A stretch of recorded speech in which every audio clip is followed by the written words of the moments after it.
Понятие «бедный студент» сейчас уже не актуально. При желании можно заработать не только на карманные расходы, но и обеспечить себе достойную жизнь. Одни студенты подрабатывают в свободное от учебы время, другие, благодаря хорошей успеваемости, получают повышенную стипендию, размер которой сегодня варьируется от 4 до 12 тысяч рублей. В числе достойных материальной поддержки студентка 4-го курса экономического факультета Гульфира Каикбердина. Это огромная поддержка как для нас, студентов, так и для наших семей, для наших родителей. Огромная поддержка, и вообще я счастлива, конечно. На протяжении 4 лет учусь только на отлично. Нужно писать научные статьи. У нас есть свой журнал «Неделя науки», где публикуют статьи студентов. Неоднократно писала свои статьи туда.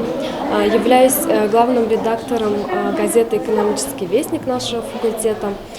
Также увлекаюсь публицистикой, пишу различные статьи в республиканские газеты, такие как «Яшлик», журнал «Башкортостан Калды», также наши сибайские рабочие «Атайсал».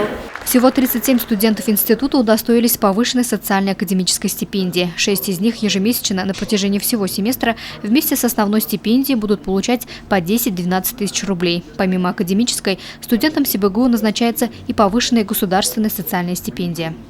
Есть повышенная государственная социальная стипендия. Это тоже на базе постановления правительства Российской Федерации, но здесь уже студенты, начиная с 1-х и 2-х курсов. Здесь тоже критерии такие же.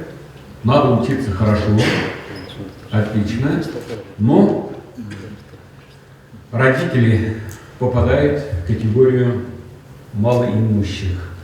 Во втором семестре всего 156 студентов удостоились финансовой поддержки и похвалы. На встрече с отличниками учебы, активистами и спортсменами были отмечены и другие меры поощрения учащейся молодежи. Это и доступное жилье, именные стипендии, грант-главы для тех, кто учится на договорной основе, возможность перевода в бюджетные группы, отдохнуть на летних каникулах в санаториях республики и многое другое. Социальная поддержка играет роль и при мониторинге эффективности вузов, которые Сибайский институт всегда проходит достойно.